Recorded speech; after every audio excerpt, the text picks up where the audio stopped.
38장입니다. 창세기 38장.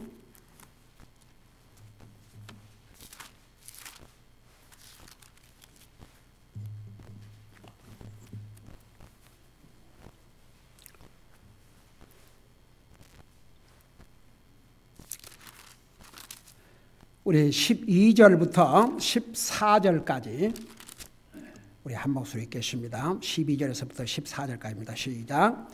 시간이 흐른 뒤에 유다의 아내 곧 수아의 딸이 죽음에 유다가 위로를 받은 뒤에 자기 친구 아둘람 사람 히라와 함께 빔낫으로 올라가 자기의 양털 깎는 자들에게 이르렀더니 어떤 이가 다말에게 고하여 이르기를 보라 내 시아버지가 자기 양들의 털을 깎으려고 딥낫으로 올라간다 하므로 그녀가 자기의 과부의 옷을 벗고 베일로 몸을 가린 채 몸을 감싸고 딥낫으로 가는 길 곁에 트인 곳에 앉으니 이는 셀라가 장성하였음을 그녀가 보았는데도 그가 그녀를 그의 아내로 주지 아니하였기 때문이더라.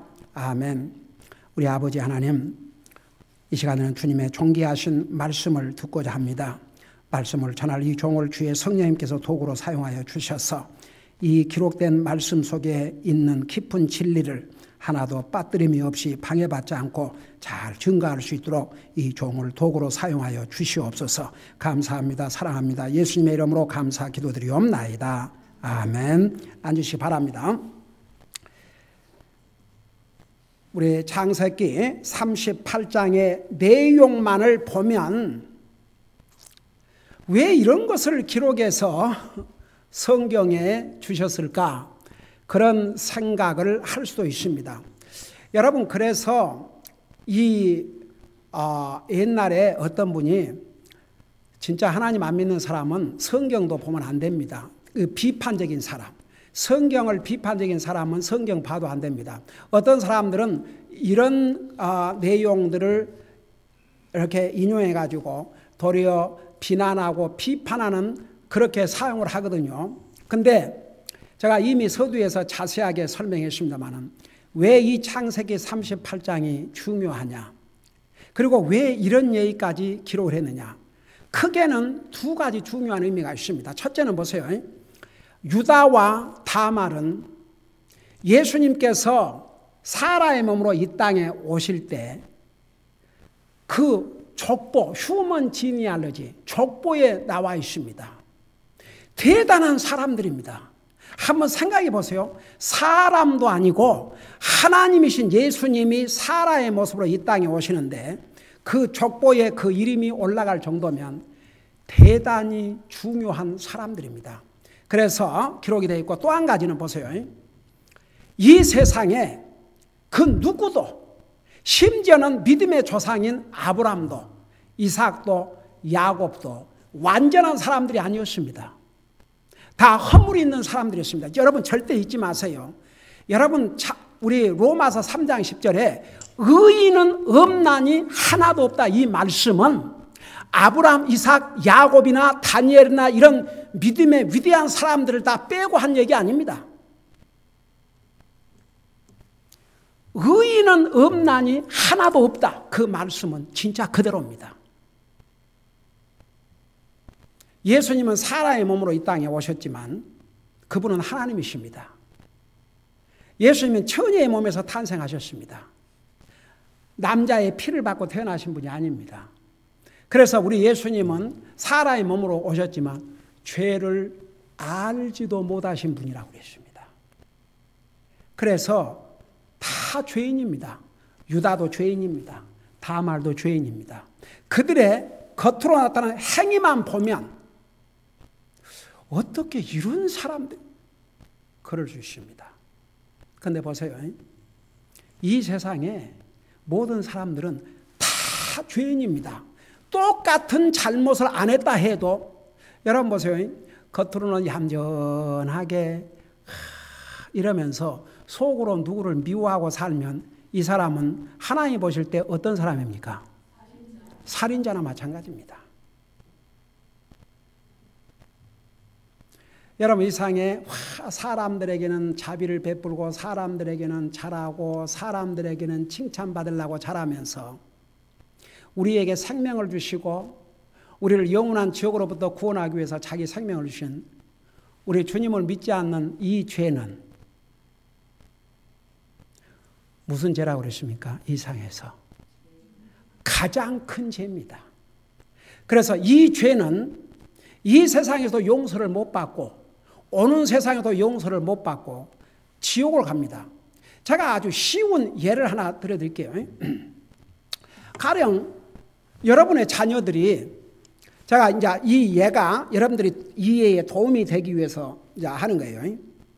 여러분의 자녀들이 하여간 친구들한테는 저런 좋은 친구 없습니다. 하여간 친구들은 다 좋다 그럽니다. 세상에 저런 친구 어딨냐 이거죠. 아주 목숨이라도 낼 만큼 좋습니다. 근데 정작 자기 부모에게는 부모는 상관도 안 해요. 부모가 볼 때 이 나쁜 자식입니까? 아닙니까? 나쁜 자식이에요.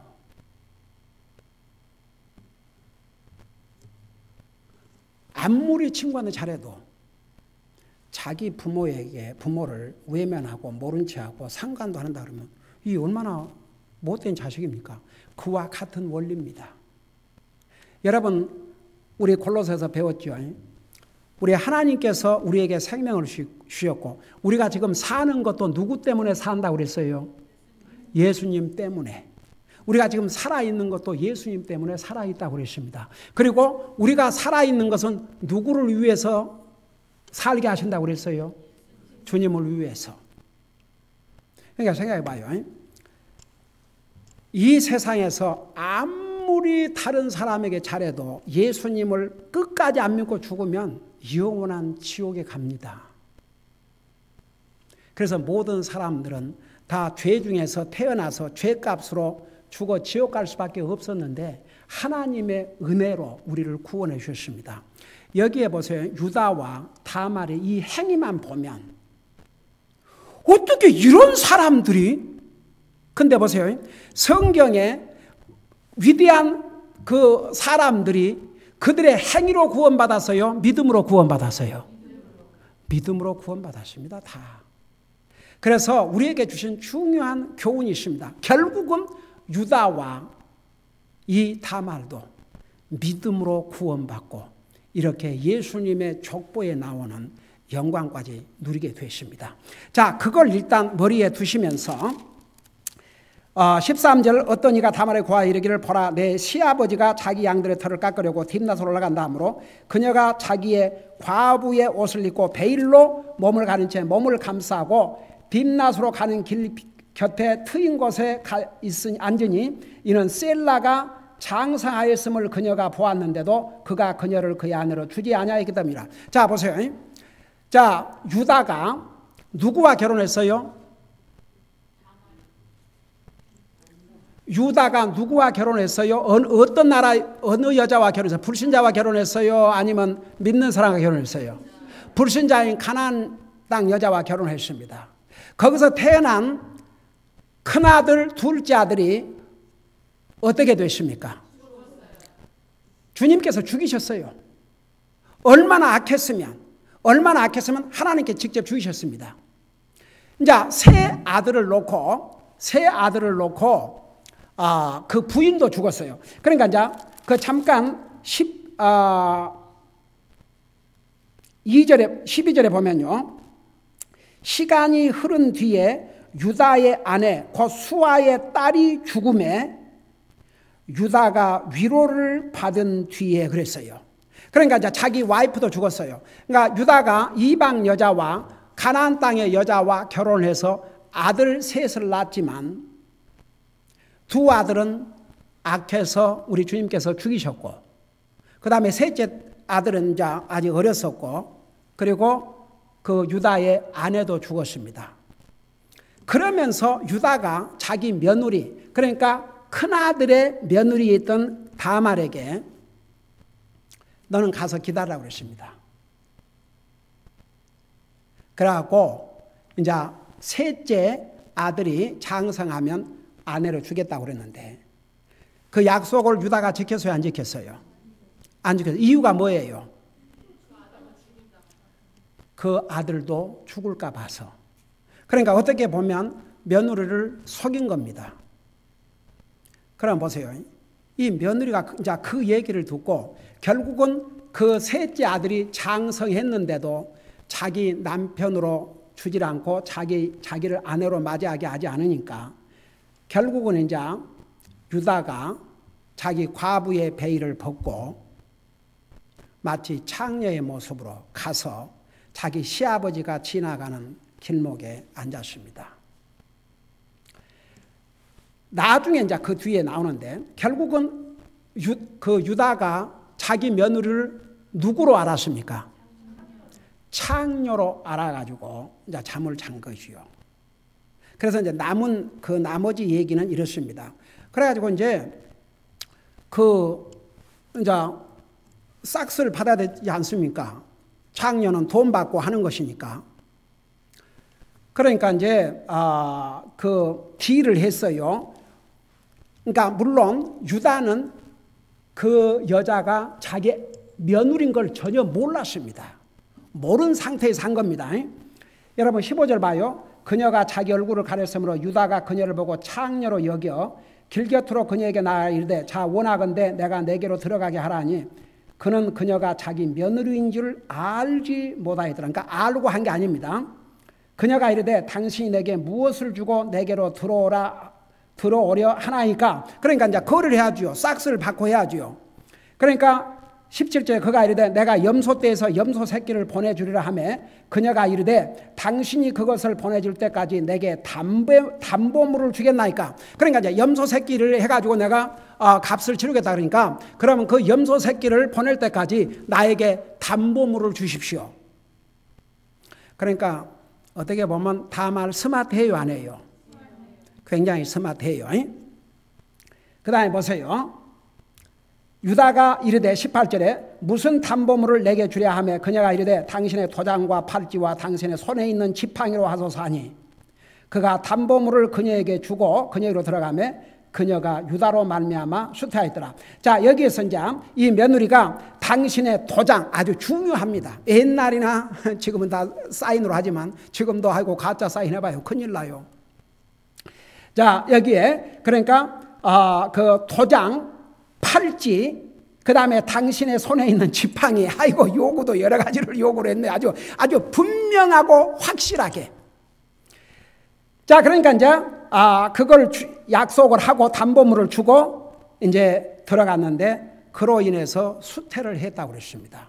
결국은 이제 임신을 한 거죠. 그 다음에 보세요. 다 이제 설명하고 다 읽고 그 다음에 자세한 설명할게요. 19절에 그녀가 일어나 떠나가서 자기의 베일을 벗고 과부의 옷을 도로 입으니라. 20절 유다가 자기 친구 아둘람 사람의 손을 통해 그러니까 지금 유다는 이 불신자인 이 아둘람과 계속 친구로 사귀고 있어요, 안 하고 있어요? 계속 이 친구의 영향을 받은 것 같아요, 안 받은 것 같아요? 계속 받고 있어요. 그래서 여러분 보세요. 우리 믿는 사람이 불신자와 어울리다 보면 그 영향을 더 받는다니까요. 절대 그거 잊지 마세요. 그러니까 여러분 우리가 구원받아 하나님의 자녀라 할지라도 완전히 세상을 떠나서 살 수 없고 하지만 우리 주변에는 믿지 않는 사람들로 둘러싸여 있습니다. 그럴지라도 우리는 그들에게 우리의 믿음을 보여주고 우리의 믿음을 지키고 그들을 주님 앞으로 인도할지언정 그들의 영향을 받지 않도록 힘써야 됩니다. 하여간 이 친구가 계속 따라다니면서 유다와 함께 이러고 있습니다. 그래서 이제 자기 친구 아둘람 사람의 손을 통해 염소 새끼를 보내고 그 여인의 손에서 담보물을 받으라 했으나 그가 그 여인을 찾지 못하니라. 당연하지요. 그 진짜 창녀가 아니거든요.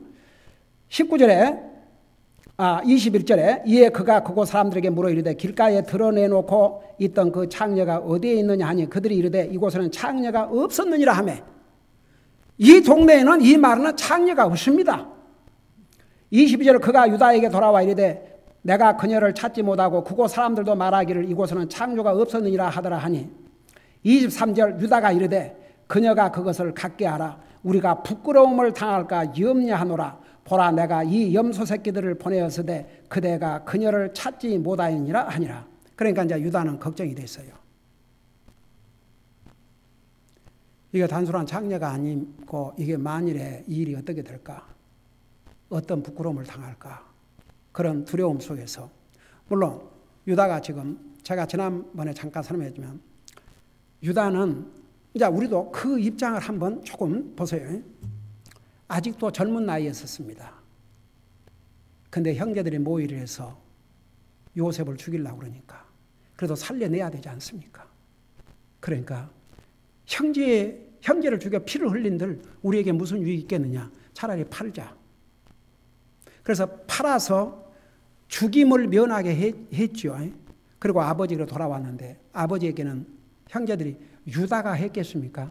다른 형제들이 거짓말을 했겠죠.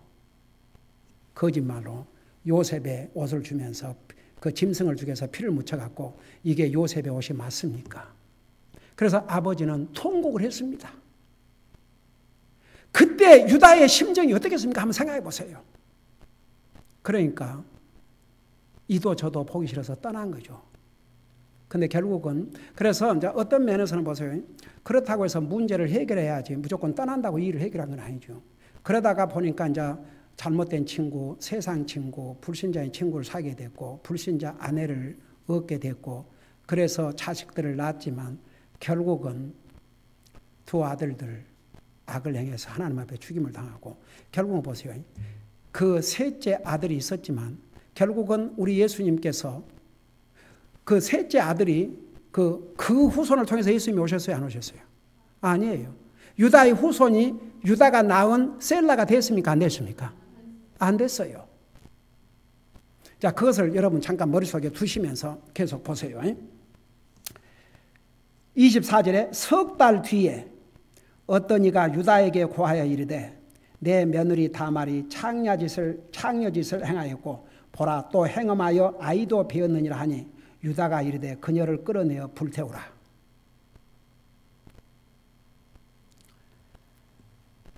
여자가 3개월이 되면 표시가 나타난 것 같아요. 그러죠. 그게 다 성경. 그게 3개월이 되니까 이제 배가 불러오니까 임신한 걸 알게 됐죠. 그 소식이 시아버지 유다에게 전달이 됐습니다. 유다가 뭐라고 그랬습니까? 여기에 그녀를 끌어내어 불태우라. 이제 여기 이 부분에 대해서 성경학자 간의 해석이 이런 해석이 있습니다. 불태워서 죽이라는 것보다는 그 흔적을 얼굴을 불을 태우든지 해서 사는 날 동안 그 수욕을 담당하는 수치의 증거로서 불로 얼굴을 지인다든지 해서 밖에 나가면 다 볼 수 있도록 또 그런 성경 해석도 하는 경우도 있고 아야 증거가 없이 불태워 죽이도록. 근데 보세요. 우리는 성경 기록된 대로 보면 그녀를 불태우라. 여자가 사람을 불을 태우면 죽겠습니까? 살겠습니까? 근데 하나님의 계획은 달랐습니다. 그거 죽으면 안 되죠. 그의 후손을 통해서 한번 생각해 봐요. 얼마나 중요한 순간이니까. 근데 그 다음을 이제 보세요. 25절 그녀가 끌려나갈 때에 자기 시아버지에게 사람을 보내어 이르되 이 물건들의 임자로 말미암아 내가 아이를 배었나이다 하고 또 이르기를 원하건대 이 도장과 팔찌와 지팡이가 누구의 것인지 식별해 주소서 하며. 참 지혜로워요? 지혜롭지 않아요? 굉장히 지혜롭지요. 그 시아버지가 빠져나갈 수 없게 그래서 그걸 다 보내서 증거품을 보냈습니다. 쉽게 말하면 내가 임신을 한 것은 내가 창녀짓이 아니라 시아버지 분명히 나한테 약속했지 않습니까? 셋째 아들이 장성하면 나를 아내로 주도록 그렇게 약속했지 않습니까? 근데 약속을 지키지 않았습니다. 자, 이걸 전달하는 거죠. 그러면서 26절 보세요. 유다가 그것들을 알아보고 이르되 그녀가 나보다 의롭도다. 이 한마디가 아주 중요한 의미를 가지고 있습니다. 이거 성경입니다. 성령의 감동을 이루고 하나님의 말씀입니다. 여러분 믿습니까? 지금 유다가 자기 오은 개인의 의견만 얘기하는 거 아닙니다. 자, 이 말씀에 뭐라고 그랬습니까? 유다의 입을 통해서 자기 며느리 다말이 자기보다 어떠하다고 그랬습니까? 그게 무슨 뜻입니까? 자, 보세요. 우선 결론부터 얘기하면 성경에 나오는 그 족보에, 예수님의 족보에는 믿음의 사람들로 가득 차 있습니다. 만일에 다말이 구원받지 못했다면 이런 자리에 오르겠습니까? 불신자가? No. 근데 그 믿음을 한번 보자고요. 이 여자의 이것이 의롭다고 그랬습니다. 방법은 잘못됐지만 그 의도는 의롭다 이겁니다. 어디에서 이게 나왔느냐? 다말은 비록 처음에는 주님을 몰랐지만 유다의 집에 시집을 가가지고 하나님을 알게 된 것으로 봅니다. 그래서 그 유다의 후손을 통해서 계승자가 나와야 될 걸 그 믿음으로 이 다말은 이해를 했습니다. 그래서 분명히 큰아들이 안 됐고 둘째 아들이 안 됐으면 셋째 아들을 통해서, 그러니까 유다의 자손들을 통해서 계승자가 나와야 되는데 세 번째 아들도 안 주니까 자기 스스로 그 길을 택한 거죠. 그러니까 방법은 비록 잘못했다 할지라도 반드시 유다의 계승자를 이어나가야 한다는 이 책임과 이 믿음, 그 면을 하나님은 의롭다고 하신 것입니다.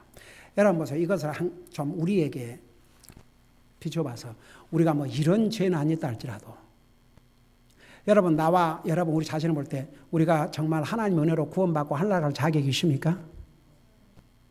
우리 없어요. 우리가 이런 일을 행하지 않았다 할지라도 우리는 다른 면에서 얼마나 많은 잘못을 범하고 살아왔습니까? 그런 우리를 하나님의 은혜로 구원해 주셨습니다. 그러니까 여기에 이 한 말씀이 아주 중요합니다. 유다가 뭐라 했습니까? 그녀가 나보다 의롭도다. 그러니까 여러분 다말이 하는 이것은 단순히 무슨 남자 이게 아니고 유다의 후손을 이어가기 위함인 그런 의지였습니다. 그래서 비록 그 방법은 잘못할지라도 그녀가 나보다 의롭도다 이렇게 표현했습니다. 이는 내가 그녀를 내 아들 셀라에게 주지 아니하였기 때문이로다. 그러니까 자기의 실수를 자기의 잘못을 알았습니다. 이것은 내 며느리 탓이 아니고 내 잘못이구나. 그러면서 다시는 그녀를 알지 아니하였더라. 자, 그 다음에 보세요. 27절. 그녀가 해산할 때에 보니 그녀의 태에 쌍둥이가 있더라. 쌍둥이가 임신했어요.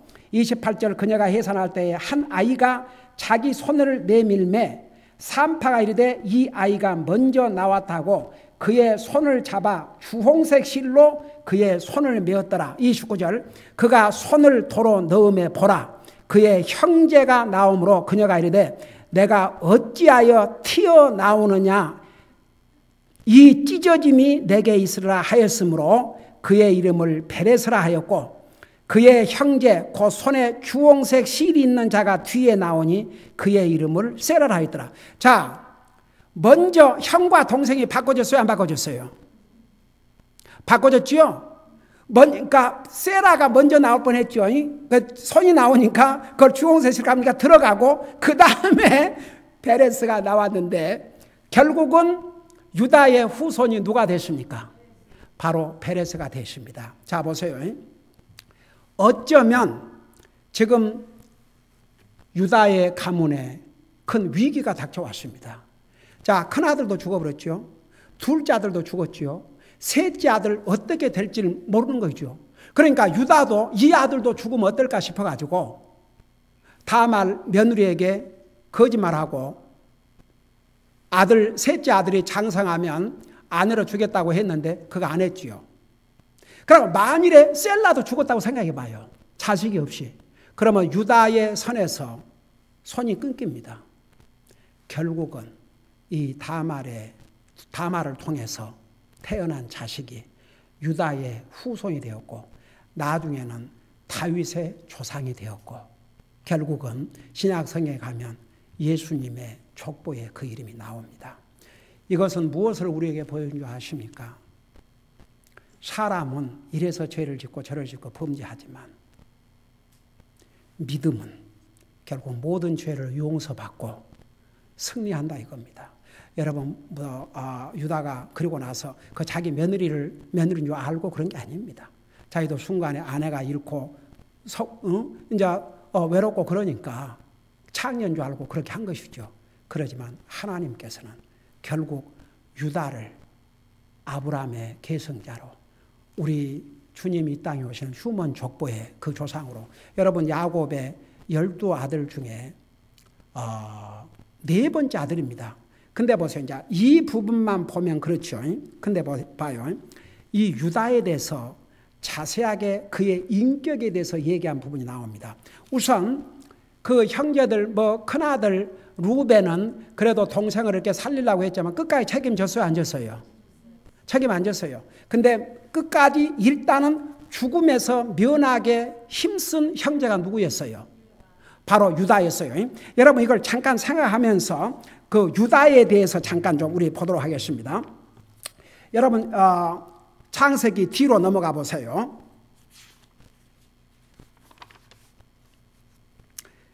(44장을) 펴보시기 바랍니다. 창세기 44장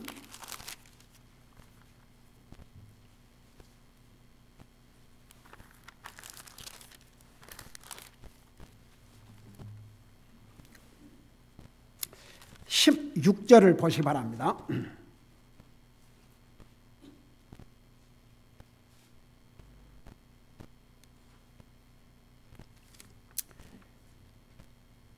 자, 44장에는 어떤 내용이 나오냐 그러면 이 형제들이 그 기근 때문에 이집트에 양식을 사러 갔어요, 안 갔어요? 갔죠. 아직 요셉이 자기를 나타냈습니까? 안 나타냈습니까? 안 나타냈지요. 그런데 이제 일부러 그 요셉이 자기가 마시는 잔을 누구 자료다가 넣었어요? 벤자민 자료 넣었죠. 그래가지고 이제 나중에 사람을 쫓아가서 이렇게 너희들에게 은혜를 베풀어 줬는데 어떻게 감히 그 종이 그렇지 않습니까? 주인의 잔을 훔쳐갔냐고. 자, 그래가지고 결국은 여러분 10절부터 보세요. 그가 이르되 9절부터 주의 종들 중에 누구에게서 그것이 발견되든지 그는 죽을 것이요 우리 또한 내 주의 노예가 되리다니. 그가 이르되, 그러니까 요셉의 종이 이르되, 그러면 이제 또한 너희 말대로 하리라. 누구에게서 그것이 발견되든지 그는 내 종이 될 것이요 너희는 책망받지 아니하라 하니라. 이에 그들이 각각 급히 각기 자루를 땅에 내려놓고 각각 자루를 푸니 그가 가장 나이 많은 자로부터 시작하여 가장 나이 어린 자에 이르기까지 뒤짐에 그 잔이 베냐민의 자루에서 발견되니라. 이에 그들이 자기 옷을 찢고 각각 자기 짐을 나귀에 싣고 도시로 돌아오니라. 14절 보세요. 요셉이 아직 자기 집에 있었으므로 유다와 그의 형제들이 요셉의 집에 이르러 그 앞에서 땅에 엎드리매 요셉이 그들에게 이르되 너희가 행한 이것이 도대체 무슨 일이냐? 나 같은 사람이 분명히 점을 치는 줄을 너희가 알지 못하겠느냐 하니. 16절에 자, 거기에 몇 형제들이 갔어요? 몇 형제들이 지금 요셉 앞에 끌려갔어요? 11명이 갔지요. 처음에는 벤자민 안 들어갔지만 나중에 이제 벤자민까지 갔으니까 11명의 지금 형제가 끌려갔는데 16절에 누가 지금 나와서 얘기를 해요? 여러분 보세요. 16절에 유다가 이르되, 그러니까 그 위에 형들이 4명이나 있어요. 근데 4명 제쳐놓고 유다가 이르되 우리가 내 주께 무슨 말을 하리이까? 무엇라고 고하리이까? 혹은 어떻게 우리를 해명하리이까? 하나님께서 주의 종들의 불법을 찾아내셨사온즉 보소서 우리와 이 잔이 발견된 자가 다 내 주의 종이 되겠나이다. 저 좀 봐요. 여기서 그 유다의 위대한 인격을 볼 수가 있습니다. 한번 생각해 보세요. 지금 다른 형제들은 자기 위에 네 형들이 있는데도 벌벌 떨고 아무 대답을 못하고 있어요. 그런데 결국은 이 형제들을 대표해서 나온 사람이 누구예요? 유다예요. 그는 과연 12형제 중에서 리더였습니다. 그리고 또 중요한 내용이 있습니다. 하나님 앞에 우리가 범한 이 불법을 뭐라 했습니까? 하나님께서 찾아내셨사온지 그랬습니다. 이게 회개의 모습입니다. 하나님이 우리의 잘못을 다 알고 계시고 그걸 찾아내셨다는 것. 그 다음에 보세요. 또 중요한 게 나와요. 보소서 우리와 이 잔이 발견된 자가 다 내 주의 종이 되겠나이다. 이것은 무엇을 우리에게 보여주고 있습니까? 그 값을 치르겠다 이겁니다. 공동으로 책임을 지겠다 이겁니다. 맞습니다. 우리 형제들이 하나님 앞에 범죄했습니다. 잘못을 했습니다. 책임지겠습니다. 그래서 우리가 다 종이 되겠습니다. 여러분 회개가 뭐인 줄 아십니까? 그게 진짜 회개예요. 하나님 잘못했습니다. 그 값을 치르겠습니다. 자, 유다 귀해요? 귀하지 않아요? 과연 형제들의 리더가 될 만한 그릇이에요? 아니에요? 형제들의 리더가 될 만한 그릇이에요. 다른 사람들은 조용히 있지 않습니까? 끝까지 말하고 있지 않지 않습니까? 근데 유다가 나서서 그러니까 17절에 요셉이 이르되 내가 결코 그리하지 아니하리라.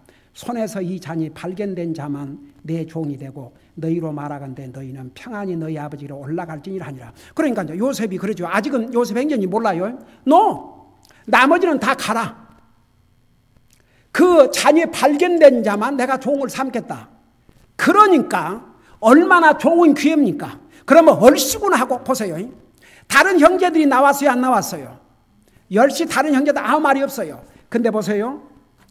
유다가 18절 보세요. 그때에 유다가 그에게 가까이 가서 이르되 내 주여 원하건대 주의 종이 내 주의 귀에 한 말씀 고하게 하소서. 주의 종에게 분노하지 마옵소서. 주께서는 마치 파라오와 같나이다. 전에 내 주께서 주의 종들에게 물어 이르시되 너희에게 아버지가 있느냐 혹은 동생이 있느냐 하시기에 우리가 내 주께 이르되 우리에게 아버지가 있으니 노인이요 또 그의 노년에 얻은 아이 곧 어린 것이 있는데 그의 형은 죽고 그의 어머니에게서 난 자로는 그만 남아있기에 그의 아버지가 그를 사랑하이다 하였더니 주께서 또 주의 종들에 이르시되 그를 내게로 데리고 내려와 내가 내 눈으로 그를 보게 하라 하시기에 그래 놓고 이제 쭉 보세요. 29절에 보면 지금 계속 유다가 얘기하고 있습니다. 44장 29절을 보면요. 너희가 이 아이도 내게서 취하여 가고 만일 재난이 그에게 닥치면 너희가 나의 흰머리를 슬픔과 함께 무덤으로 떨어뜨리로다 하였나이다. 그러니까 야곱이 베냐민 데리고 갈 수 없다 하면서 한 말이에요. 그것은 이제 반복해서 얘기하면서 30절 보세요. 그런즉 아버지의 생명과 이 아이의 생명, 벤자민의 생명이 묶여 있거늘 이제 내가 주의 종 내 아버지에게로 돌아갈 때에 이 아이가 우리와 함께 하지 아니하면 이 아이가 우리와 함께 하지 아니함을 아버지가 보고 죽으리니 그러면 주의 종들이 주의 종 우리 아버지의 흰머리를 슬픔과 함께 무덤으로 떨어뜨리리다. 그러놓고 32절 보세요. 주의 종이 이 아이를 위하여 내 아버지께 보증인이 되어 말하기를 내가 이 아이를 아버지께로 데리고 돌아오지 아니하면 내가 내 아버지께 영원토록 비난을 받으리다 하였사오니 그러므로 이제 원하건대 주의 종이 이 아이를 대신하여 주의 노예로 남게 하시고 이 아이는 그의 형제들과 함께 올라가게 하소서. 여러분 어떤 생각이 들어요? 여러분 어떤 생각이 옵니까? 과연 야곱의 계승자가 될 만한 인격입니까? 아닙니까? 대단하지요. 그러니까 하나님은 정확히 보셔요. 유다의 이런 실수와 연약함이 있었음에도 불구하고 여기를 보세요. 솔직히 말해서 만일에 그 상황에서 동생과 그 베냐민과 다른 형제들 다 보내고 자기가 종이 된다면 지금 자기는 이 유다 그 요셉이 자기 동생인 줄 모르고 있지 않습니까? 지금 그 이집트의 그런 엄청난 권력을 가진 사람이 자기 동생이라는 건 전혀 모르고 한 얘기입니다. 그러니까 거기에 자기 종이 된다면 평생 종으로 살다가 이제 죽습니다. 한번 생각해 보세요. 그러니까 38장에 있는 모습과 정말 이 유다가 회개했어요, 안 했어요? 그리고 가정으로 그 자기 부모 형제로 돌아갔어요, 안 돌아갔어요? 그 많은 고통을 겪고 다시 이제 다 돌아갔지요. 결국은 형제들을 대표해서 자기가 종이 되겠다고 했습니다. 대단한 인격입니다. 그래서 여러분 어떻게 보면 이 사람이 하는 행동을 통해서 누구의 미래의 모습을 보게 됩니까? 우리 예수님께서 이 땅에 섬김을 받으러 왔다고 그랬습니까? 섬기고 도리어 종으로 오셨다고 그랬습니까? 우리 예수님은 그랬습니다. 이 유다의 이 모습을 통해서 미래에 오실 우리 예수님의 모습을 또한 볼 수 있습니다. 참 그래서 하나님께서는 미리 다 하시니까 야곱의 12형제 중에서 이 유다를 골라서 후계자로 삼았습니다. 그리고 그 다말, 그 후손으로는 결국은 베레스를 통해서 다윗이 왔고 다윗의 후손을 통해서 우리 예수님이 오셨습니다. 그래서 다윗의 이 유다의 이 모습을 보면 얼마나 귀한 인격자인지 우리 이제 그 다음에 49장에 보면 야곱이 이제 주님의 부름을 받고 하늘나라 가시기 전에 12아들을 위한 복을 빌어주는데 특별히 이 유다를 통해서 메시아가 올 것을 예언해 주셨습니다. 잠깐 그 부분을 보고 마치겠습니다. 여러분 49장을 보세요.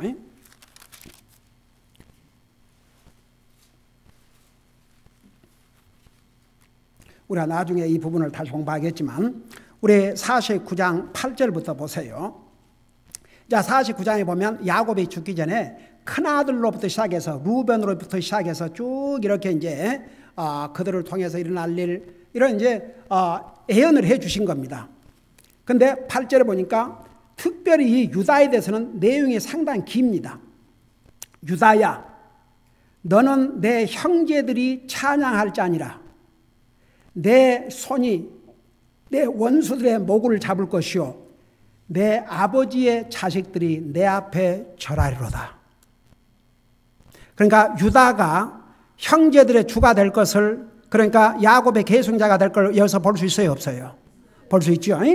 그러면서 뭐라 하십니까? 유다는 사자 새끼로다.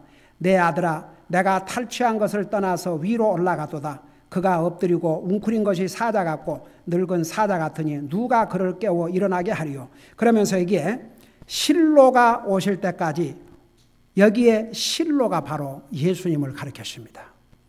오실 때까지 홀이 유다를 떠나지 아니하며, 이 홀은 다스리는 이 권력을 가리켰습니다. 다스림이 유다를 떠나지 아니하며 법을 주는 자가 그의 발사에서 떠나지 아니하리니. 여러분, 모세에게 누가 율법을 주셨어요? 모든 법이 누가 주셨어요? 우리 주님이 주신 거죠. 그래서 법을 준 자 그 발사에서 떠나지 아니하리니 그에게 백성이 모이리로다. 그러고 나서 계속 11절 12절까지 유다에 대한 예언, 복을 빌어주는 내용이 나와 있습니다. 자, 그래서 오늘 창세기 38장 마치면서 우리에게 주신 교훈들이 많이 있지만 이 유다의 캐릭터, 유다가 완전한 사람이 아닙니다. 실수한 사람입니다. 또 어떤 면에서는 실패를 했습니다. 자녀를 양육한 데도 실패했습니다. 그러나 회개했습니다. 이게 중요합니다. 여러분, 이 세상에 완전한 사람이 누가 있습니까? 여러분, 이런 내용을 기록해서 우리에게 준 것도 우리에게 하나님의 은혜입니다. 우리가 과거에 어떤 삶을 살았다 할지라도 하나님은 회개하고 용서를 구하면 하나님은 용서해 주십니다. 용서만 주신 게 아니고 그 믿음을 보시고 하나님은 정말 귀하게 사용을 하십니다. 타말도 마찬가지입니다. 그는 분명히 믿음을 통해서 유다의 후손을 통해서 계승자가 나와야 되는데 두 남편들이 악해가지고 하나님이 직접 죽이셨습니다. 그 다음에 세 번째 아들도 자기에게 주지 않았습니다. 그가 결단을 해야 되셨습니다. 그래서 결국 그 유다를 통해서 임신을 함으로 여러분, 결국은 유다 가족이 이제 세워졌어요, 안 세워졌어요? 세워졌습니다. 만일에 이런 일이 없었더라면 그 셀라도 아무런 보장이 없었습니다. 거기서 죽었더라면 어떻게 될 뻔했습니까? 그래서 비록 그 방법은 잘못됐다 할지라도 그 믿음으로 앞으로 유다가 야곱의 계승자가 될 것을, 그리고 그 후손이 반드시 와야 한다는 그 책임감, 그 믿음, 그것이 우리 주님의 마음을 기쁘게 하십니다. 방법은 잘못됐지만 그래서 결국은 예수님의 족보에 오르는 그런 영광을 누리게 됐습니다. 여기서 또 하나 우리가 배워야, 그러니까 유다의 그 많은 실수를 했음에도 불구하고 그는 그 삶을 끝까지 살지 않았습니다. 그는 돌이켰습니다. 여기서 증거하고 있지 않습니까? 그 다음에 보세요. 저는 이 말씀을 마무리하면서 예수님의 그 겸손,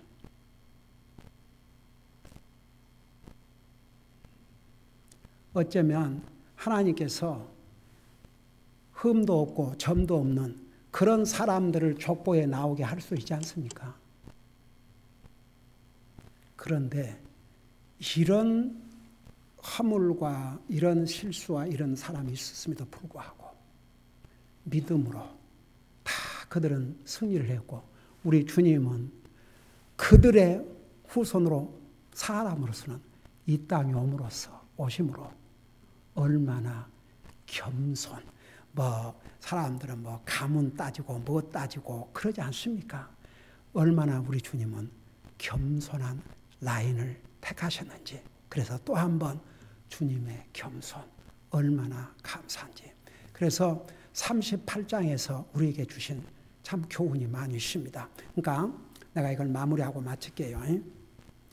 불신자와 친구를 사귀면 그 영향 반드시 받습니다. 그로 인해서 대가를 치러야 됩니다. 대가를 치렀습니다. 유다. 그 다음에 불신자 아내와 결혼을 했습니다. 자식들은 낳았지만 결국 두 자식을 먼저 잃고 한번 그 슬픔과 애통함을 생각해 보세요. 그리고 나중에 그 셋째 아들을 며느리에게 약속해 놓고도 그 아들 죽을까 봐서 걱정이 돼서 그 약속을 어기고 그러다가 정말 며느리와 얼마나 기가 막혔겠습니까? 그러니까 한번 야곱이 치른 그 대가를, 유다가 치른 대가를 생각해 보세요. 그러니까 그걸 안 했더라면 그런 거 다 안 치르고도 할 수 있었거든요. 그래서 여러분 구원받은 하나님의 자녀는 믿음으로 하나나 가지만 우리가 하나님의 말씀에 불순종하고 그걸 어기면 그 대가를 치러야 되기 때문에, 그래서 제가 결혼할 때도 여러분 우리의 자녀들이 구원받지 못했다면 그들을 주님 앞으로 인도하는 게 첫째 부모의 책임이고, 그 다음에 이제 결혼을 하게 되면 반드시 믿는 사람과 결혼해서 같이 주님 섬기고 살 수 있도록 자녀들이 세상에서 잘 먹고 잘 살고, 그러고 얼마나 사는데요. 이 상 떠나면, 주님 모르고 떠나면 영원한 지옥 갑니다만 그걸 생각해 보세요. 그래서 절대 이 경고들을 믿는 사람은 믿는 사람과 결혼을 해야 됩니다. 그래서 같이 주님을 섬겨야 됩니다. 불신자와 결혼하면 그 대가를 치르게 됩니다. 얼마나 많은 대가를 치루었습니까? 그럼에도 불구하고 믿음으로 이 두 사람은 정말 승리를 했습니다. 그러니까 이 38장을 통해서 여러분 지난번도 기도했지만 정말 우리가 항상 우리 자신은 이미 결혼을 했다 할지라도 여러분 우리 자녀들의 결혼을 이미 결혼한 자녀들이 구원받지 못했다면 그들을 위해서 기도하고 또 결혼 정령에 있는 자녀를 가진 부모들은 그들이 정말 믿음 안에서 믿음의 사람들과 결혼할 수 있도록 또 믿지 않는 자녀들은 또 주님 앞으로 인도할 수 있도록 그렇게 기도하시고 그 다음에 정말 이렇게 유다 보면 자기에게 손해가 될지라도 자기가 종이 된다 할지라도 자기 아버지에게 더 이상 고통을 주지 아니하고 자기 형제들 다 같이 되지 않도록 자기가 그 책임을 지는 그래서 우리 그리스도인은 항상 책임을 질 줄 알고 내게 좀 손해가 된다 할지라도 그 책임을 지면 결과적으로 우리 성경을 보면 결론은 뭐가 돼요? 우리에게 복이 됩니다. 기도하십시다. 이 말씀들을 생각하면서 기도하는 시간을 가지세요.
사랑의 아버지 하나님, 창세기 38장을 통해서 우리에게 주신 교훈들을 우리가 잊지 말게 하시고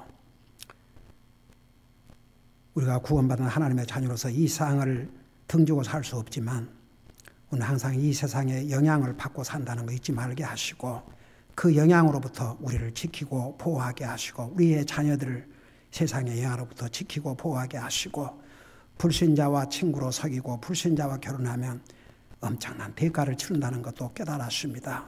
우리 모두가 항상 생각하면서 이런 우리의 삶에 실천하고 살게 하여 주시옵시고 유다와 또 다말 같은 그런 믿음으로 살게 하여 주시옵시고 또 유다와 같이 우리가 그리스도인에서 내게 손해가 된다 할지라도 항상 책임질 줄 아는 삶을 살 때에 그 결과는 우리에게 복이 된다는 것도 배웠습니다. 이런 교훈들을 우리의 삶 속에서 행하고 살 수 있도록 도와주시옵소서. 감사합니다. 사랑합니다. 예수님의 이름으로 감사 기도드리옵나이다. 아멘.